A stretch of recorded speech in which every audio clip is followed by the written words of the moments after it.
There's after with their booster juice. Or Targes.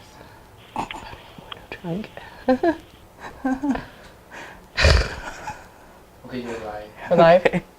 You're live now. Oh, welcome to Beyond Incredible. I'm Ashley Nicole, and this is my co-host, Shay, Rachelle. We are broadcasting live from the Downtown Windsor Business Accelerator, located at 720 Olette Avenue. Today's date is November 29th. As you can see, it's sunny and it's nice. Beautiful All the out. snow has melted. Yeah. Thank goodness for that. There's a parade going on too. Yeah, there's the We're parade, a little late, the local sorry. Windsor parade going on. Maybe they'll go past the windows while we're broadcasting. Who knows? We've had some strange things happen while we've been in the BizX Lounge Yeah, this before. window is quite something. Yeah. So today we're going to be talking about we're going to have a huge talk about abusive behavior. As you can see, we're wearing our huge gear. Yeah, we got our new hats on. Our new hats, our new snapback trucker hats. So we're going to be talking about abusive behavior and about men more or less who've been abused and stuff like that. We have a special guest. His name is Ben Bright. He is on the phone with us. Hi, Ben. Hi, how you doing, Ashley? Hi, Shay. Hi. How you doing? I'm doing pretty good. How are you? I'm good. It would be better if you were sitting close to us, but you're not, so. Well, I'm 9 hours away, right? Yeah, yeah. Okay. Well, it's okay. You're here with us in spirit and on my yellow iPhone, so it works. Nice. And I'm watching you guys. That's not a problem. Oh, hello. Yeah, cool. Well, nice to see you. Hi, I'm waving at you. So, okay, we've got a little bit to talk about first, and then Ben is going to tell us about his story. Okay.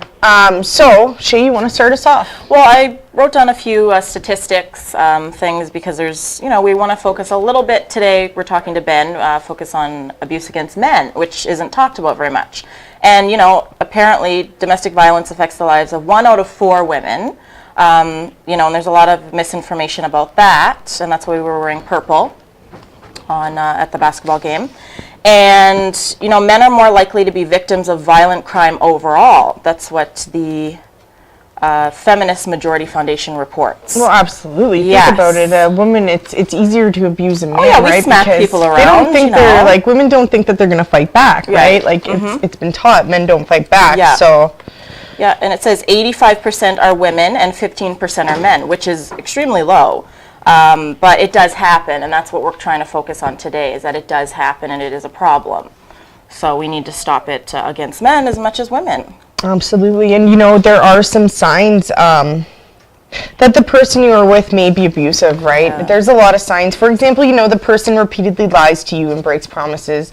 That's more or less like an emotional abuse than a physical abuse, right? The person withholds affection in order to get power over you, that control issues, So this right? is not being physical abuse. This is all basically emotional, The person shows extreme jealousy and tries to keep you from family, friends, or interests. Again, Right. very controlling. The person insults you or puts you down. And I've been in relationships like that where I've done that to people and they've done that to me, right? Like, goes both ways. Exactly. The person violates your privacy, going through your possessions without permission. Right. I don't know if you've ever had anybody go through your purse. I can't awkward, handle it. yeah. My daughter goes through my purse. That's okay because she's my daughter. right? But anybody else, please don't touch my stuff. Yeah. The person threatens you. The person tries to control you, telling you how to dress, where to go, what to eat, and what to do. I've had that. The person attempts to cause you pain or injury. The person punches, kicks, shakes, slaps, or restrains you. Yeah. The person attacks you with a weapon or thrown objects. The person causes pain or injures you. Oh, it's attempts and causes. Yeah. The person forces their attention on you, either verbally or physically. The person rapes you. Now that's an ultimate kind of sign of abuse right there. And a lot of people are ashamed to admit when it happens. That's They true. do go to the police and then they no longer want to go through with it because of the pain of the memories and stuff like that. Right. The person injures or threatens to injure the family pet. That's one that's not talked about very much. Yeah, but the abuse family against pet. animals, people abuse their animals a lot. They start with that and then Absolutely. escalates. The person threatens to injure your children. I don't know about you, but I have a child. If somebody were to Mama threaten, bear comes yeah, out. Mama bear would come out. Yeah. It's came out a couple times. And then the ultimate thing right here, the person injures your child. Now, if anybody were to injure my child, I think that we'd injure that them. person would be very injured, and Yeah. that's just how it is. Now, Ben, what do you think about those signs? Do you think that those signs are valid? I think that a majority of them are, Yeah. for sure. I've been on the receiving end of a lot of it, both as a child and as an adult, which may sound strange because I'm a man and I'm 6'2", but ex-oil rig worker, ex-lumberjack. But I'll tell you, I had one wife who took me around out of me, and like you said earlier, it's because a man's taught not to fight back, and when it happens, that violence is totally unexpected. It'll throw you for a real loop. Yeah. For sure. So do you mind sharing your story with us? No. Which part would you like to talk about? Let's hear it all. Let's hear.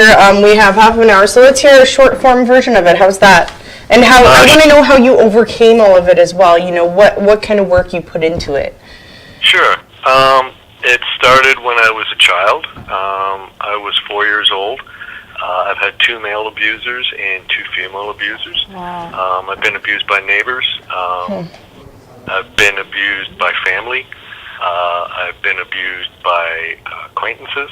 Yeah. By the time I was 13, I was able to stop it myself. There was the emotional and physical abuse also happened.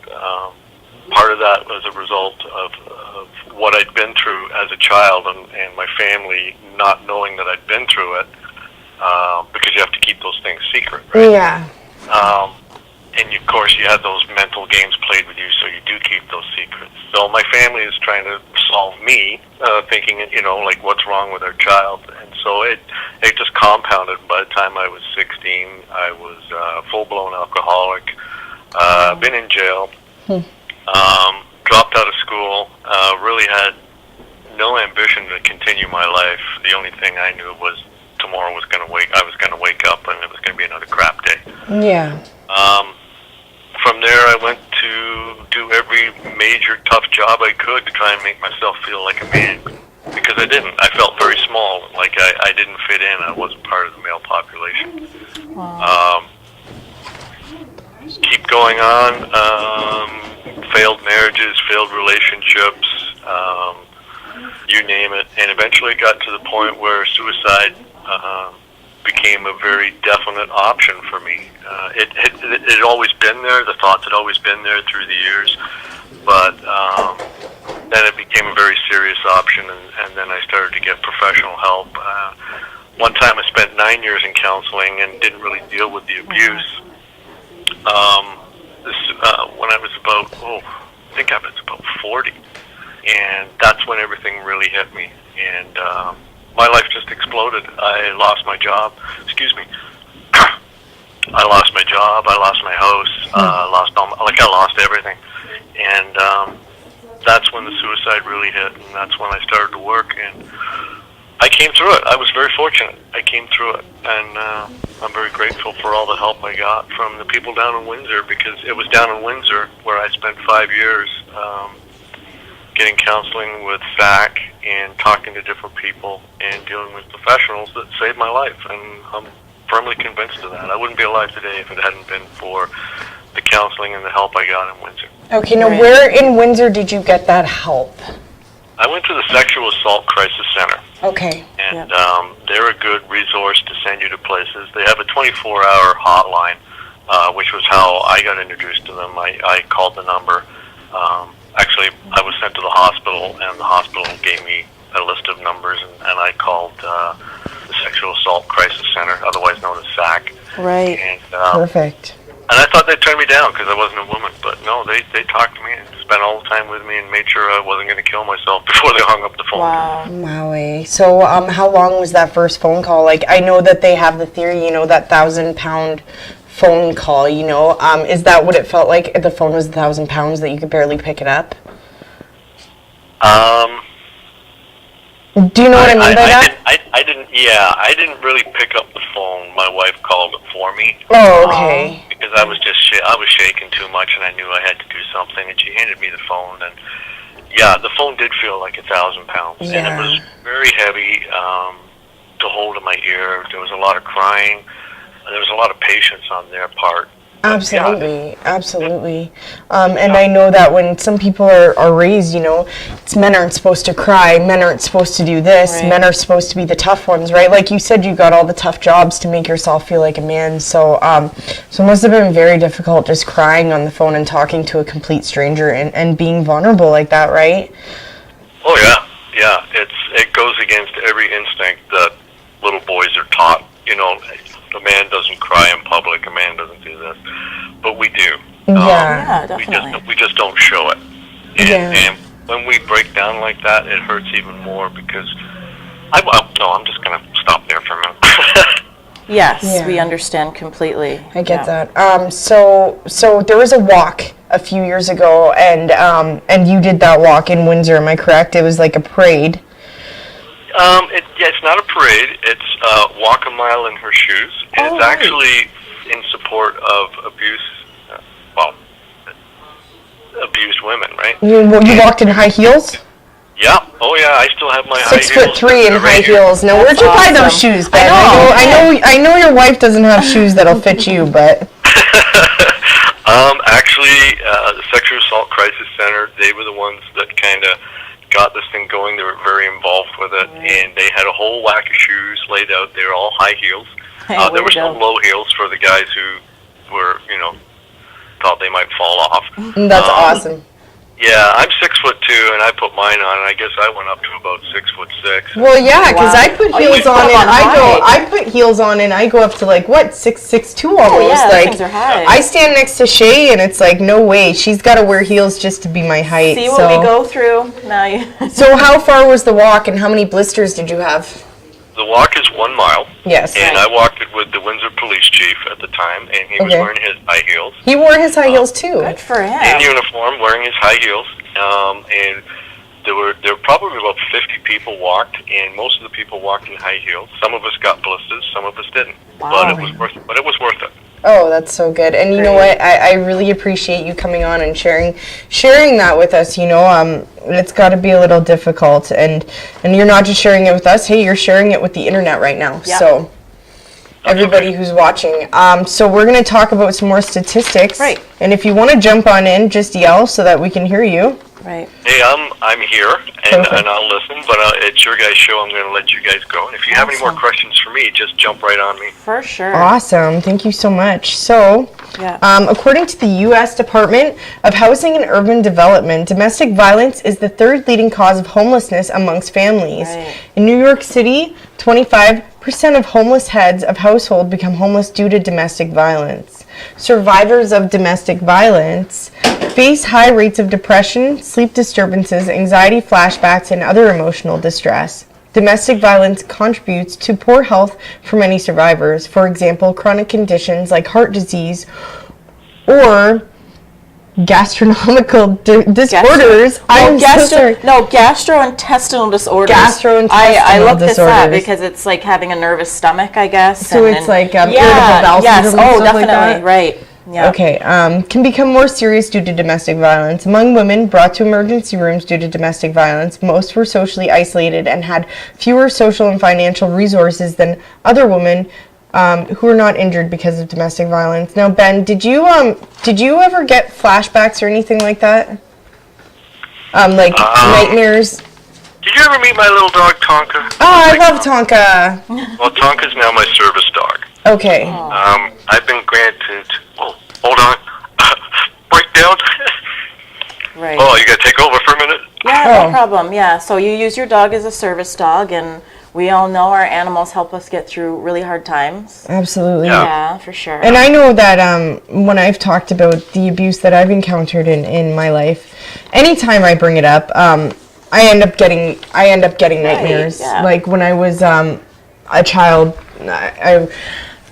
I was abused at a young age, but I had the nightmares, and I used to wet my bed and stuff like that until I did it kind of just went away. I didn't deal with it. I started dealing with it approximately about a year ago without any professional help. I'm now seeking professional help for it, but I started having the nightmares again. I remember at one point last year around this time, I didn't sleep for a whole week because the dreams were so realistic.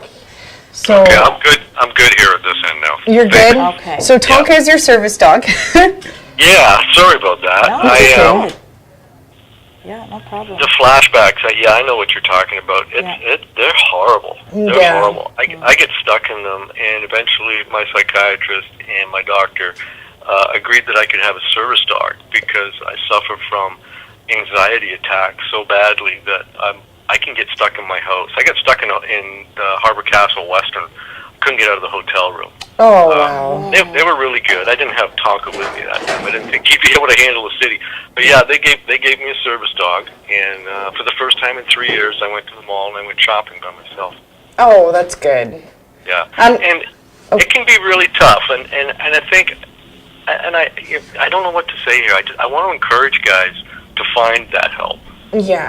It's tough. It's really tough for guys, but the help is there. You have to find the right people, find the right counselor. Don't let them send you to one counselor and say, okay, this is the Don't say that, no, this is the counselor I have to see.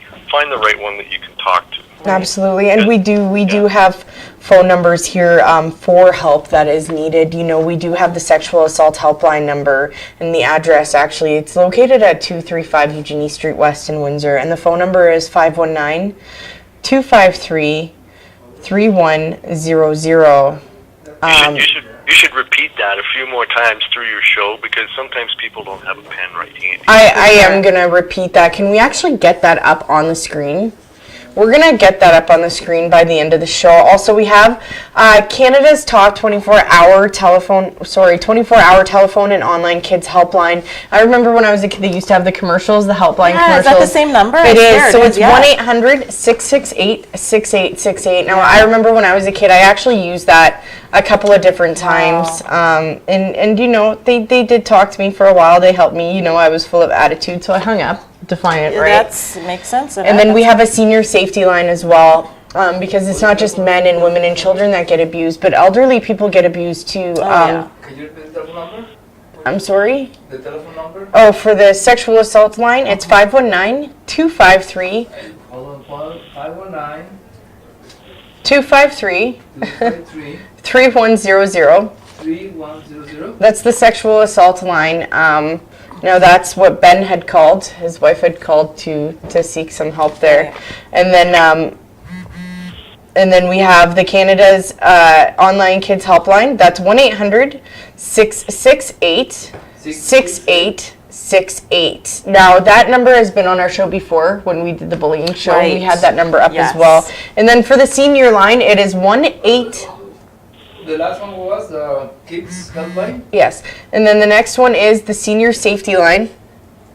The phone number is 1-866-299-1011. Amelia, do you have a pen that you could write that down from?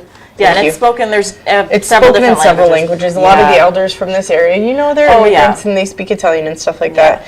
And you know what? You can always look online at the Windsor Regional Hospital. They offer domestic violence programs for men and women over 16 years of age. I'm so sorry. I'm reading your part. No, that's fine. No, that part. No, it's these are all the numbers that we came up with, and then of course you can Google all the rest of them and look up different ones. There's Facebook pages, and then of course we've got the huge campaign, which we're wearing the clothing. Senior helpline or what else? Go ahead. What it was? We're going to read the I'm number sorry, one more we're time. going to read the number one more The time. senior helpline. It's 1-866. Hold on. One second. 299-1011. Thank you, Emilio, for writing that down. And again, it's spoken in several different languages. Several different Thank languages. you, Alex. Do we need to repeat that again, Alex, in your language? So our show's almost up. Ben, thank you for coming on. I know it's on speakerphone. I really wish that you could be here, that we had Skype or something, but I really do appreciate you coming and sharing with us. Thank you. I'll be in contact. I'm going to call you a little bit later today so that we can catch up.